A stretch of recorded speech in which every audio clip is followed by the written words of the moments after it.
Hello and welcome back guys, welcome back to game and gap GD channel. और आज finally हम लोग बात करने आ गए सेमीफाइनल्स के लिए, जो होने वाला है इंडिया वर्सेस ऑस्ट्रेलिया का। द जायंट ऑस्ट्रेलिया के साथ हमारा मैच है। 30 तारीख को ये मैच होने वाला है डीवाई पाटिल मुंबई स्टेडियम में। ऑस्ट्रेलिया का तो आप फॉर्म जानते ही हैं, इंडिया ने भी बेटर किया है लास्ट दो मैचेस में। तो हम लोग अगर पिच रिपोर्ट से शुरू कर लें। तो वेलकम बैक गैस। तो ये सेमीफाइनल, दूसरा सेमीफाइनल होगा India versus Australia, the big game. DY Patil Navi Mumbai में खेला जाएगा।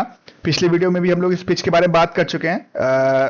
उतना सैंपल साइज नहीं है, बट हाँ, पिच अच्छी बैटिंग के लिए है। बैटिंग कंडीशन बहुत अच्छी है, एक इवन बाउंस रहता है। तो बॉलर्स को भी इनिशियल में थोड़ा मूवमेंट मिलता है। हालांकि बैट्समैन को रन बनाना बहुत ईजी यहाँ पे। स्पिन को उतना मदद नहीं है क्योंकि ड्यू फैक्टर रहता है यहाँ पे।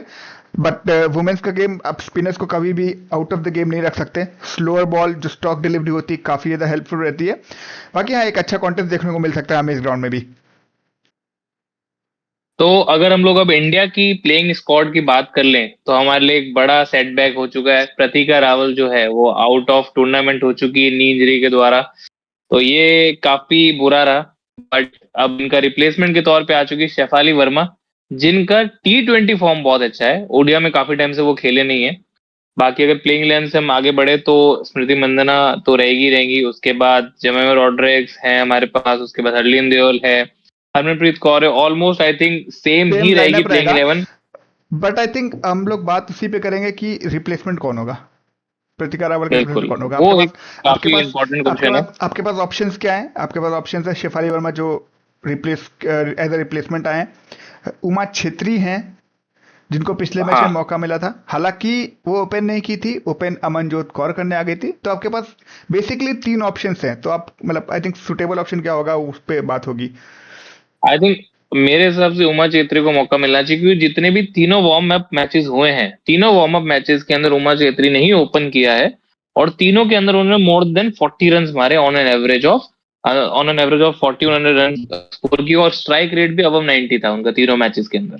तो मे भी उनको मौका दिया जा सकता है। बट क्योंकि उन्होंने आज तक स्मृति मंदाना के साथ ओपन नहीं किया और शेफाली वर्मा ने T20s में उनके साथ ही ओपन करती हैं, तो मे भी उनको चांस मिले सर। आई थिंक ऑप्शन है उमा छेत्री के तौर पे। I don't feel so Shafali Verma को आप तुरंत एक world cup big stage semifinal match hmm. देंगे।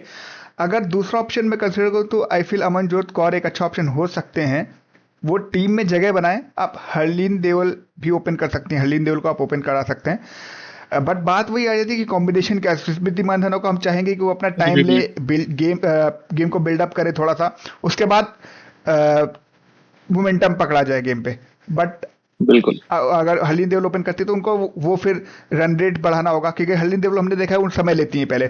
अब बात यही पे आ जाती है कि बिल्कुल। कॉम्बिनेशन क्या होती है। और हमारे लिए सबसे इंपॉर्टेंट इस टूर्नामेंट में रहा है ओपनिंग पार्टनरशिप। अगर ओपनिंग अच्छी चली है तो हम लोगों को स्टार्ट भी अच्छा मिला है और गेम भी हमारे अच्छे हुए हैं। जो जीते हैं हम लोगों ने मैच, उसमें ओपनिंग अच्छा खासा रन दिया है, कंट्रीब्यूशन रहा है। तो एक बहुत ही बड़ा गैप है प्रतिका रावल की इंजरी के बाद जो फिल करना होगा। देखना होगा कौन उस गैप को फिल करता है।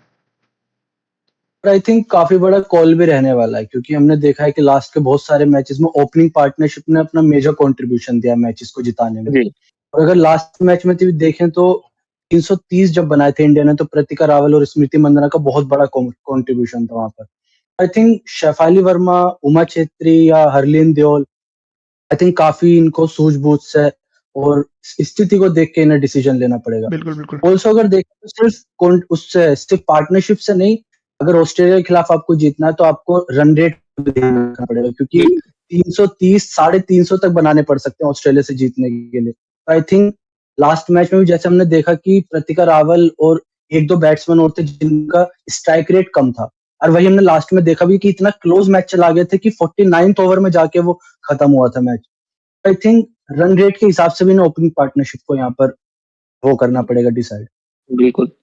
बाकी अगर हम बॉलिंग की अगर बात कर लें तो हमारे पास दोनों बढ़िया पेस अटैक है। रेणुका ठाकुर और क्रांति कौर दोनों ही बढ़िया अभी तक करते आई हैं। और स्पेशली रेणुका जो स्टार्टिंग में बढ़िया सा स्विंग देती हैं, पहले 6 से 7 ओवर में बिल्कुल वो रन रेट कम कर लेती। पावर प्ले को कंट्रोल करना जिसको कहते हैं, वो बहुत जरूरी रहेगा।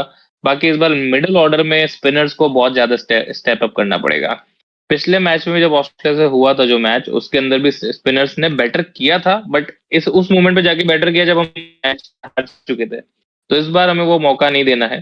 स्पिनर्स को मिडिल ऑर्डर में काफी अच्छी मतलब पकड़ के बॉलिंग करनी पड़ेगी, तभी जो स्टार्टिंग में अगर हमें एडवांटेज मिलती है बॉलिंग से तो उसको कन्वर्ट कर पाएंगे। बिल्कुल बिल्कुल।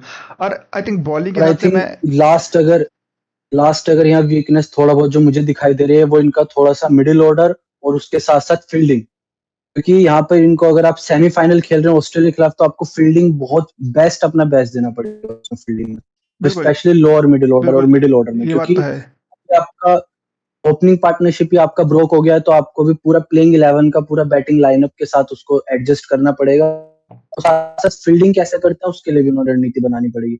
आई थिंक काफी कॉम्पिटिटिव रहने वाला है, बहुत सारे सुधार की जरूरत है यहाँ पे इंडिया को। हम लोग बात भी किए थे मिडिल ऑर्डर हम लोग का वीक पॉइंट है, बट उसको असाइड रखते हैं कि हाँ अब तक हम लोग यहाँ तक पहुंचे हैं, होपफुली अच्छा ही होगा। हाँ, एक चीज़ और, अगर बॉलिंग पार्ट की बात हुई थी, तो हम 5 बॉलर्स जो है हमारे पास, अगर अमनजोत कौर को हम लोग स्क्वाड में इंक्लूड करते हैं तो हमें एक छठा बॉलिंग ऑप्शन मिलेगा। आई थिंक ऑस्ट्रेलिया जैसी टीम के लिए हमारे पास एक कुशन होना जरूरी है।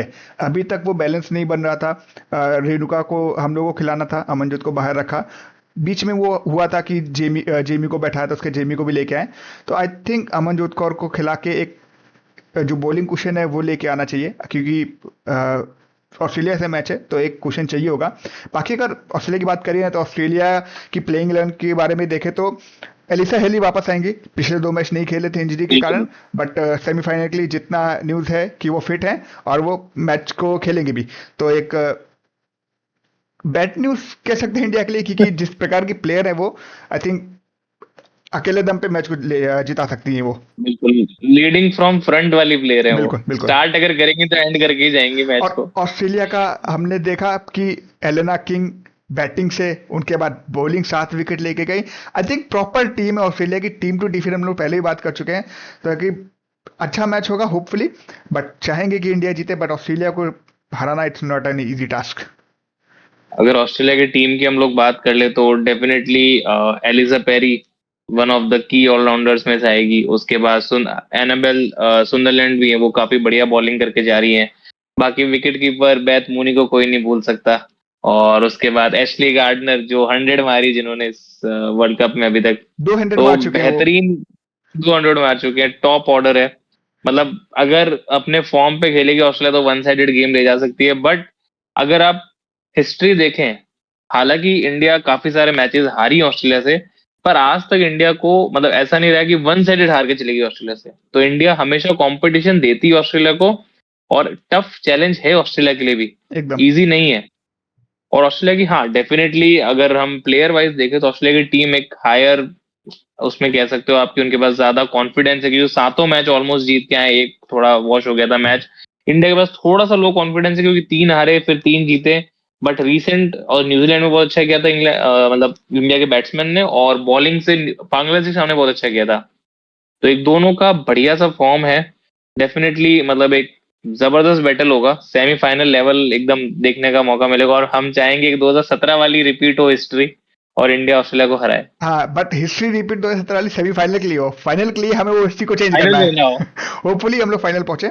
और आप लोग कमेंट करके ये जरूर बिल्कुल बताइएगा कि प्रतिका रावल के रिप्लेसमेंट में शेफाली वर्मा आई हैं, उनको खेलना चाहिए, उमा छेत्री को खेलना चाहिए, या फिर अमनजोत कौर को साथ में ओपन करना चाहिए। आप लोग कमेंट करके जरूर बताइएगा इस बात को। आई थिंक ओवरऑल दोनों ही बढ़िया स्क्वाड है, और एक शानदार मैच की उम्मीद हम रखेंगे। बाकी हम बिल्कुल सपोर्ट करेंगे इंडिया ही जीते मैच। बाकी आप लोग भी सपोर्ट करते रहिएगा, और बिल्कुल जाके मैच देखिए अगर आपको मौका मिलता है तो, और सपोर्ट करिए इंडिया को। बाकी हम लोग आपके लिए रेगुलर वीडियोस लाते रहेंगे। तो guys please like, subscribe and share the video.